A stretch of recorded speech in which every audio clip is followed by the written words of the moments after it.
Yo, what's up, you guys? It's Tree the LPC here for another episode of Self-Aware and Effed Up. So today I'm going to be talking to you guys about church hurt.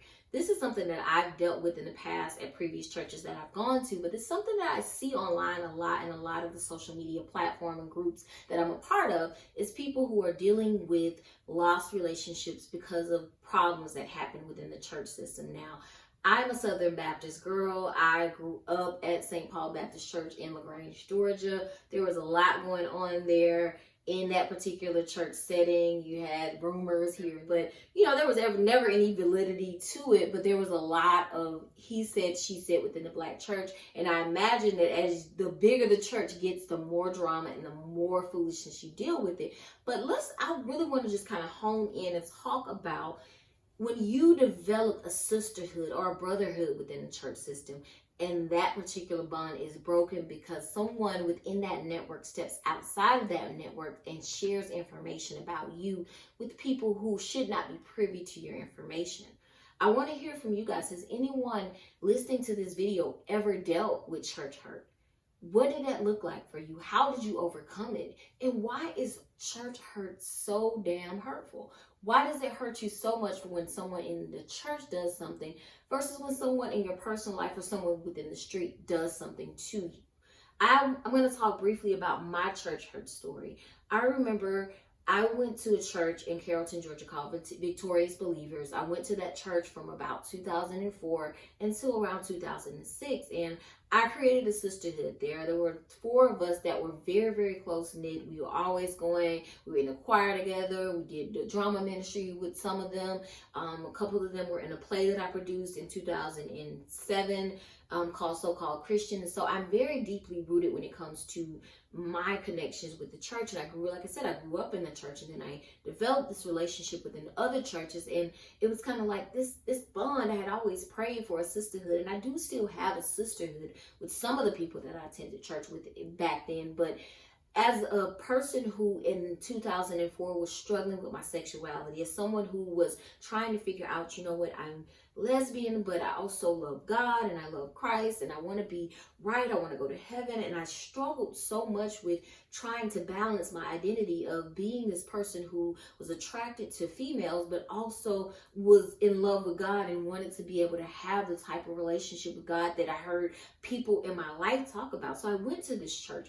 I was a drama ministry at this church.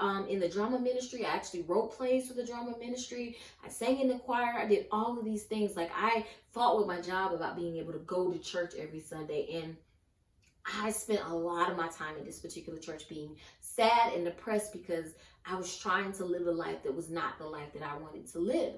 And so as I grew older, as I kind of, it was a couple of years later, I realized, I don't know if this is me. I don't know if I can deal with this. I don't know if I can commit the rest of my life to denying this part of myself just to be able to be included in the church environment that I'm a part of. And so I actually, after my great grandmother passed away, I opened myself back up to explore relationships with women, and that kind of changed the course of my life. But what happened was there was another sister who was a part of our group that I confided in. I confided in this person because they had also struggled with lesbianism and homosexuality, and they understood the struggle that I went through. And so when I started dating someone as a lesbian in a church that was forbidden, I confided in this person.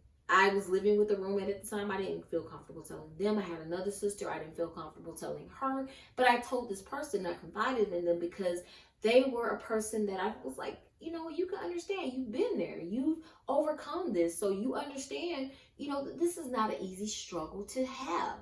And so I confided in that person. Long story short, maybe a couple of months after I had been dating this new person, I was working on actually producing the play So-Called Christian and getting it to the stage. And this particular person went to my roommate and other friends and within the church, other sisters within the church, and told them, what? She's back dating women. First of all, why is that your business? Why are you telling people my business?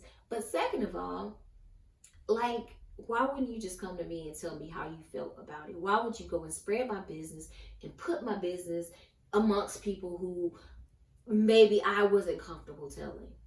And that was very difficult for me to process. It was difficult for me to be able to look at this situation and say, I understand why you told my business. I understand why you felt the need to go tell essentially to me, everyone in the church that I was back dating women when that wasn't your business. There was no way that my brain could process that because I was like, it doesn't make sense. And this particular person, as a result of me being back into the dating scene in the lesbian world, this person refused to come to the play that I produced, the play that I wrote when I was 100% sold out for Jesus and sold out for Christ, or however you want to categorize it. This person refused to come to my play because they decided, you know what, well, you're dating a woman, so I'm not going to support this play. That's my version of it. They may have a very different version of it. They may have decided to not come to the play for very different reasons. I don't know, but that's my assumption because my other two church friends and church sisters were in the play, and it was a successful play. It was a great play. And me producing this play as a Christian artist, me being a lesbian, took nothing away from that.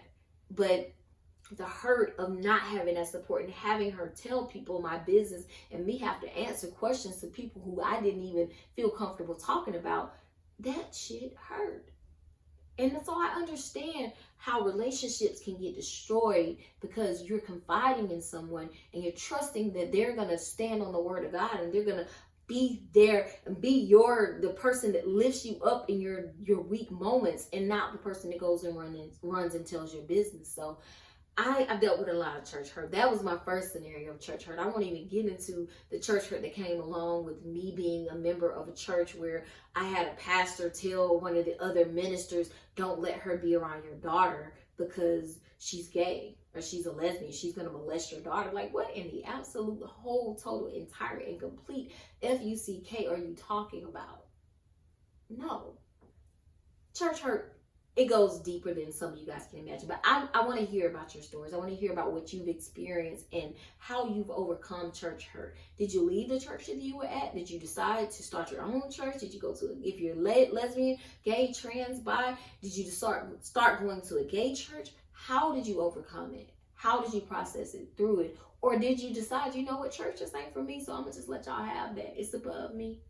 I want to know what you guys did. I want to hear from you guys. Church hurt is real. It's out there. It happens every Sunday at a church near you. So I want to hear from you guys.